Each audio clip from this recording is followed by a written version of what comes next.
आकाशवाणी गोरखपुर से प्रादेशिक समाचार।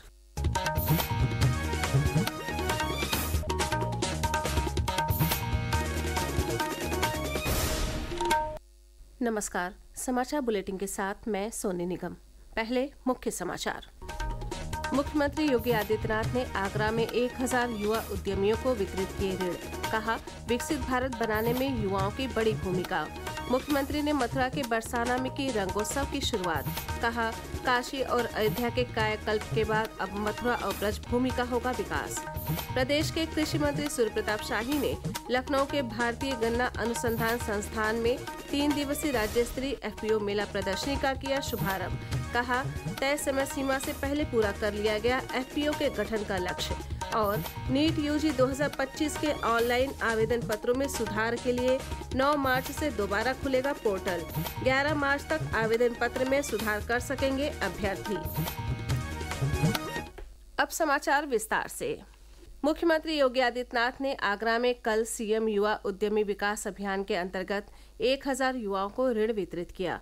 कार्यक्रम को संबोधित करते हुए उन्होंने कहा कि प्रधानमंत्री के नेतृत्व में पिछले 10 साल में भारत ने नई उपलब्धियों को प्राप्त किया है।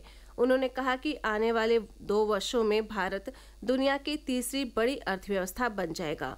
श्री योगी ने कहा कि विकसित भारत बनाने में युवा बड़ी भूमिका निभाएंगे। ये मुख्यमंत्री युवा उद्यमी स्कीम हम लोग आज यहाँ पर आपके बीच में 1000 नए उद्यमियों के साथ आपके सामने आए हैं। और मैं भी देख रहा था यहाँ पे जो विभिन्न प्रकार के नए उद्यमियों ने अपने एग्जीबिशन लगाई हुई है, मैं उनको देख रहा था। उनमें कार्य करने का एक जज्बा है, उनके पास एक विजन है। जहाँ विजन है वहीं इनोवेशन भी है, और इनोवेशन और विजन के साथ टेक्नोलॉजी मिल जाए तो फिर कहना ही क्या है कि समृद्धि आने से कोई रोक नहीं सकती है। इससे पहले कल सुबह मुख्यमंत्री ने गोरखपुर में प्रदेश के पहले मुख्यमंत्री और महान स्वतंत्रता सेनानी भारत रत्न पंडित गोविंद वल्लभ पंत की पुण्यतिथि पर उनकी प्रतिमा पर माल्यार्पण कर उन्हें भावभीनी श्रद्धांजलि अर्पित की। मुख्यमंत्री योगी आदित्यनाथ ने कल मथुरा के बरसाना में लाडली जी महाराज मंदिर में दर्शन पूजन किया और फूलों तथा लड्डू मार होली के माध्यम से रंगोत्सव की शुरुआत की। इस अवसर पर मुख्यमंत्री ने कहा कि काशी और अयोध्या के कायाकल्प के बाद अब मथुरा और ब्रजभूमि के विकास का समय आ गया है। इस बार हमने बजट में विशेष प्रावधान कर दिया है। जैसे अयोध्या में, जैसे प्रयागराज में, जैसे काशी में, जैसे मां विंध्यवासिनी धाम में आपको दिखाई दे रहा है, यही हर विकास के कार्य इसी रूप में आगे बढ़ेंगे। अब तो बारी इसी ब्रजभूमि की है।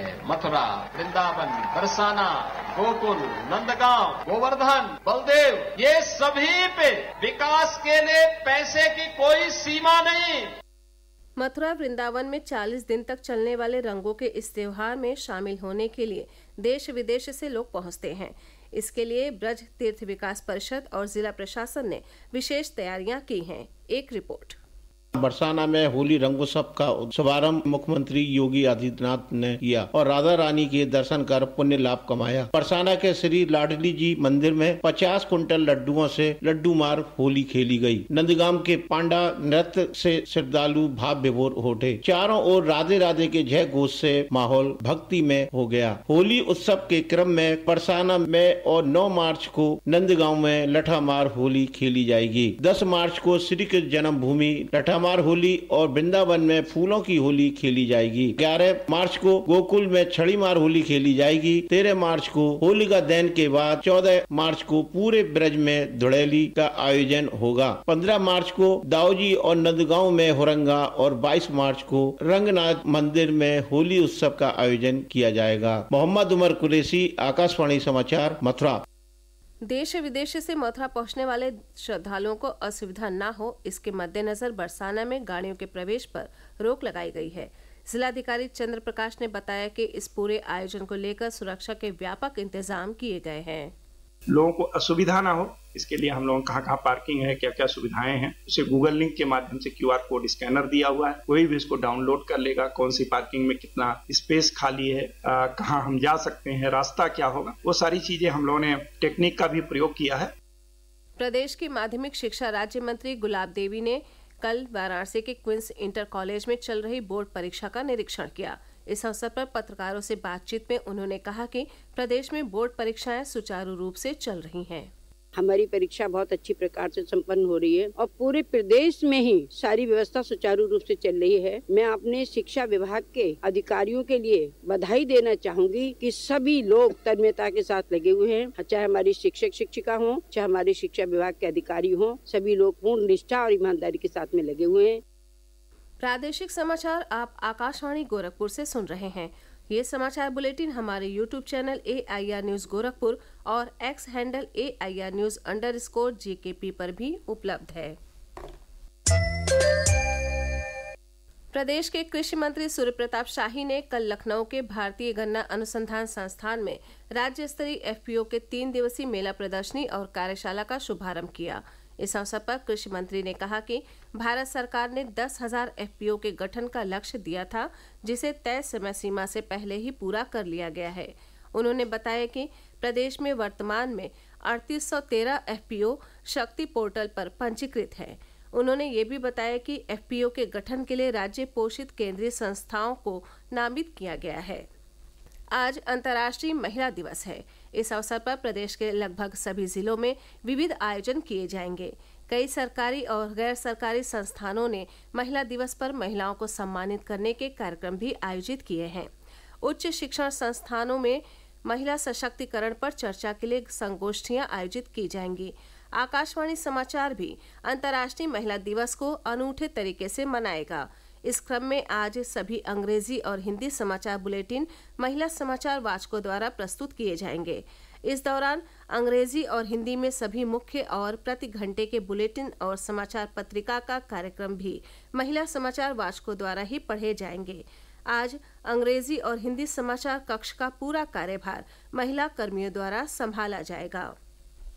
भारत सरकार के सूचना एवं प्रसारण सचिव संजय जाजू और महाराष्ट्र सरकार की मुख्य सचिव सुजाता सौनिक ने आज मुंबई वेब्स 2025 सम्मेलन के सफल आयोजन के लिए विभिन्न सरकारी विभागों के अधिकारियों के साथ एक उच्च स्तरीय बैठक की सह अध्यक्षता की। इस अवसर पर सूचना एवं प्रसारण मंत्रालय के सचिव श्री संजय जाजू ने कहा कि ये सम्मेलन मीडिया और मनोरंजन क्षेत्र के लिए एक वैश्विक मंच है। नीट यूजी 2025 परीक्षा के ऑनलाइन आवेदन पत्र की त्रुटियों में सुधार के लिए 9 मार्च से पोर्टल विंडो दोबारा खोली जाएगी। नेशनल टेस्टिंग एजेंसी के मुताबिक अभ्यर्थी 11 मार्च तक आवेदन पत्र में सुधार कर सकते हैं। NTA ने कहा है कि इसके बाद आवेदन भरने की समय सीमा बढ़ाई नहीं जाएगी। परीक्षा के लिए 1 मई को अभ्यर्थियों को एडमिट कार्ड जारी किए जाएंगे।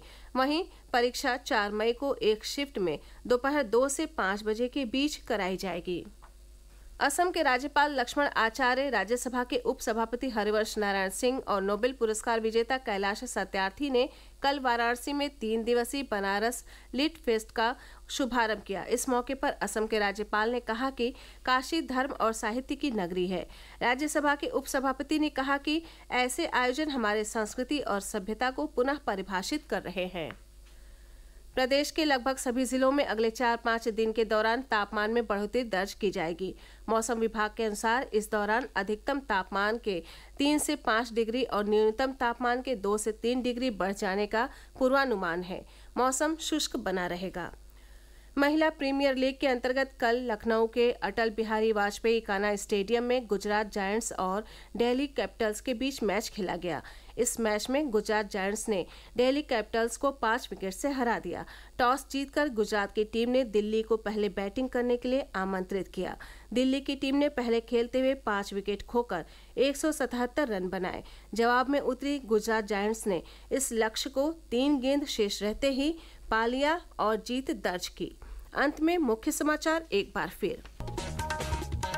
मुख्यमंत्री योगी आदित्यनाथ ने आगरा में 1000 युवा उद्यमियों को वितरित किए ऋण। कहा, विकसित भारत बनाने में युवाओं की बड़ी भूमिका। मुख्यमंत्री ने मथुरा के बरसाना की रंगोत्सव की शुरुआत।